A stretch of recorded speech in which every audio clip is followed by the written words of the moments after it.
Hi, my name is Christopher Scott from the Biblical Leadership blog at christopherscottblog.com. And today I'm going to talk about how leaders shine brightly for Christ based on the text of Philippians 2:12 through 18. So let's go ahead and get started.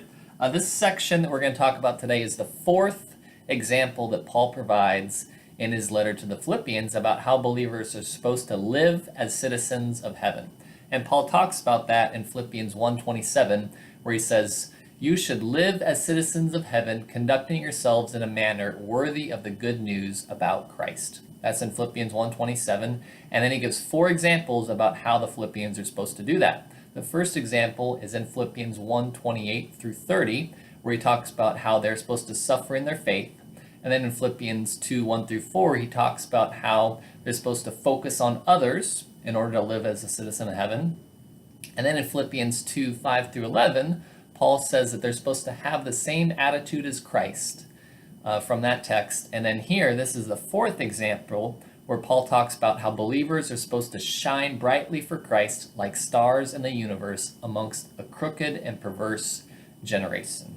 And that's the passage that we're going to look at today and read through. So let me go ahead and get started. I'm going to read from the text here, Philippians chapter 2, verses 12 through 18. And I'm going to first read from the New Living Translation, is the translation that I like. So I'll read through the text all the way through in the New Living Translation, and then I'll go through my teaching outline, and in my teaching outline, I'll walk through the translation I have created based on the Greek text. So they'll be a little bit different, but it's just easier for me to walk through my translation when I teach clause by clause, and I can use some of the examples I have in there. So it makes it a little bit easier for me to teach and a little bit easier for you to follow when I just go through my translation. So let's read God's Word. Philippians chapter 2, verses 12 through 18. Paul writes, "Dear friends, you always followed my instructions when I was with you, and now that I'm away, it is even more important. Work hard to show the results of your salvation, obeying God with deep reverence and fear. For God is working in you, giving you the desire and power to do what pleases Him. Do everything without complaining and arguing, so that no one can criticize you. Live clean and innocent lives as children of God, shining like bright lights in the world full of crooked and perverse people. Hold firmly to the word of life, then on the day of Christ's return, I will be proud that I did not run the race in vain and that my work was not useless. But I will rejoice even if I lose my life, pouring it out like a liquid offering to God, just like your faithful service is an offering to God. And I want all of you to share that joy. Yes, you should rejoice, and I will share your joy." That's Paul's message to the Philippians chapter 2, verses 12 through 18. So let's go ahead and go through the text here. So verse 12, Paul writes, "Therefore, my beloved, my brothers and sisters, just as you have always obeyed, not only in my presence, but now much more in my absence, bring about your salvation with reverence and trembling." And when Paul talks about bring about your salvation, the New Living Translation says show the results of your salvation. My translation says bring about your salvation. Elsewhere in the Bible, the same verb used here is used with God and Christ as the source of the verb. So this is, even though we're supposed to bring about our salvation, elsewhere in the Bible, this word is used with God and Christ as the source. For example, in Romans 15:18, "Yet I dare not boast about anything except what Christ has done through me." So what Christ has done through me. Christ as the source.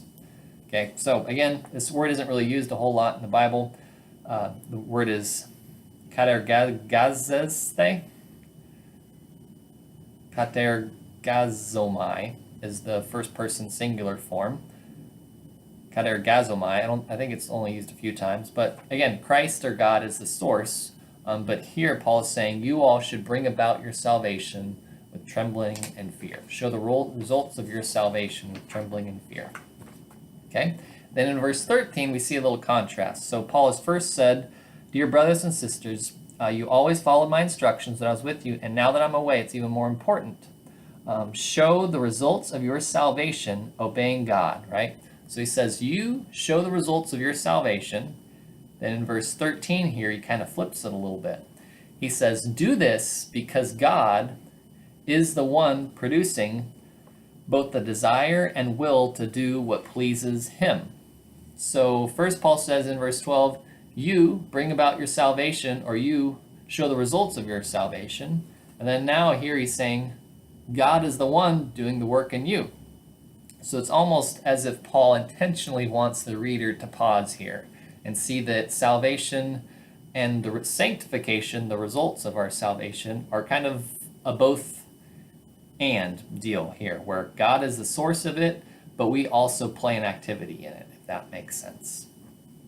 So there's an active ministry both of us to show that result, but also God as the source who produces the desire in us to do that good work, if that makes sense.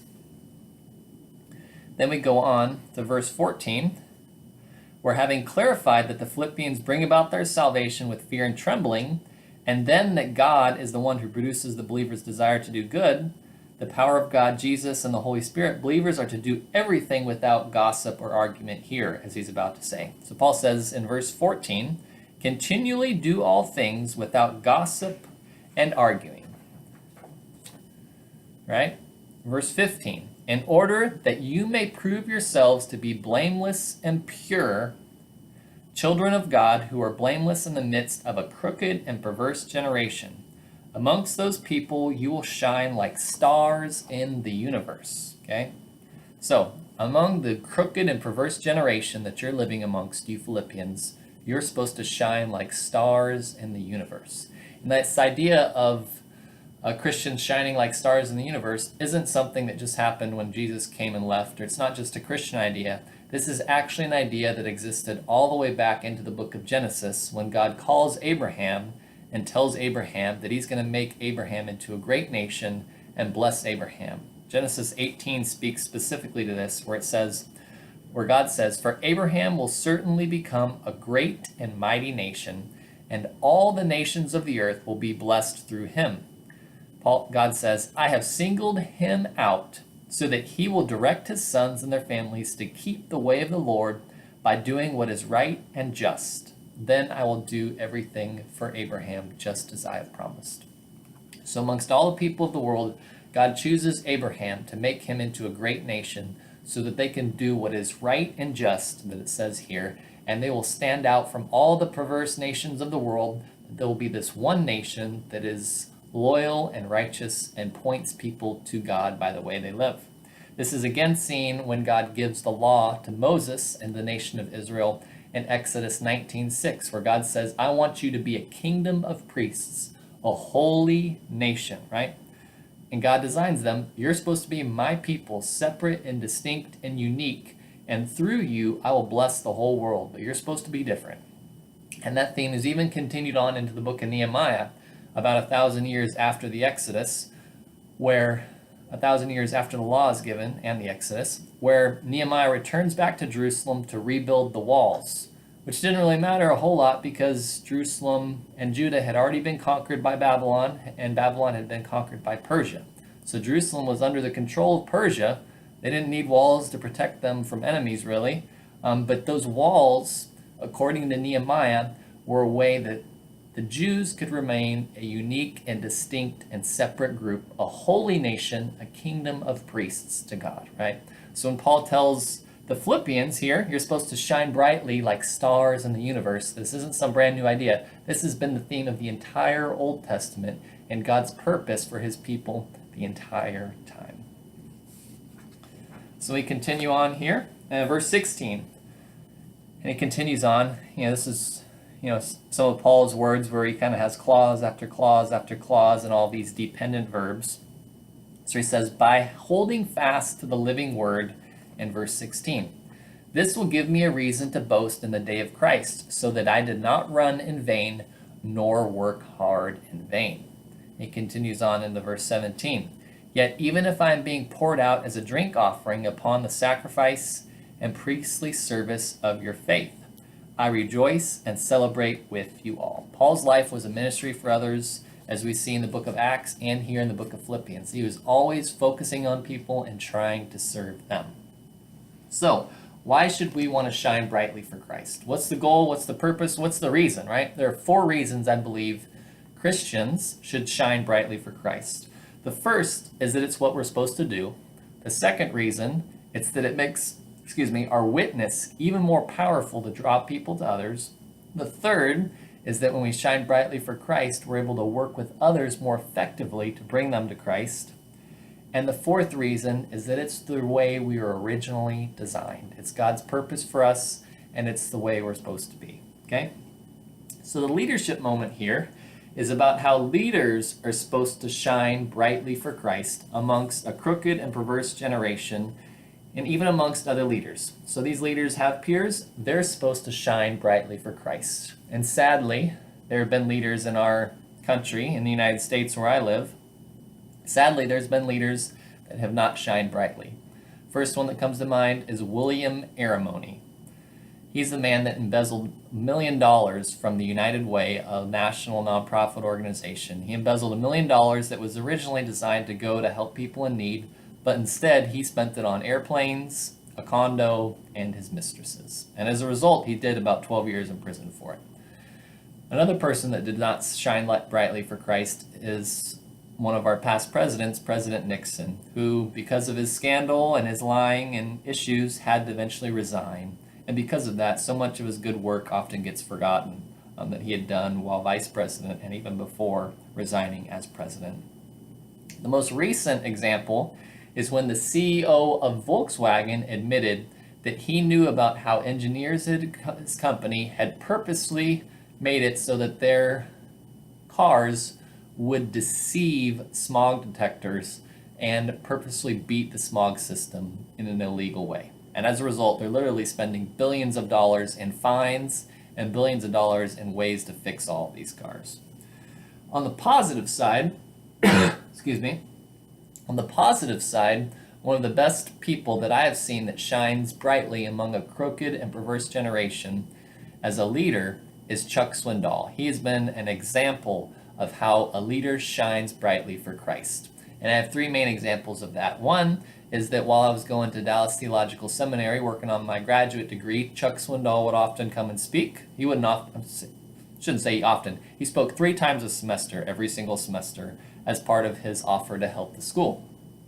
And it would bring some good publicity. It was a good way to get prospective students to come on a visit as they got to see Chuck Swindoll preach. And so I happened to be leaving one of the times that he was preaching at the same time. I was leaving the building at the same time as him. And as he walked out of the building, he waved at the sound guy and said, "Hey, Bob, thanks for your help today. I'll see you next month." Next month being the next time he came.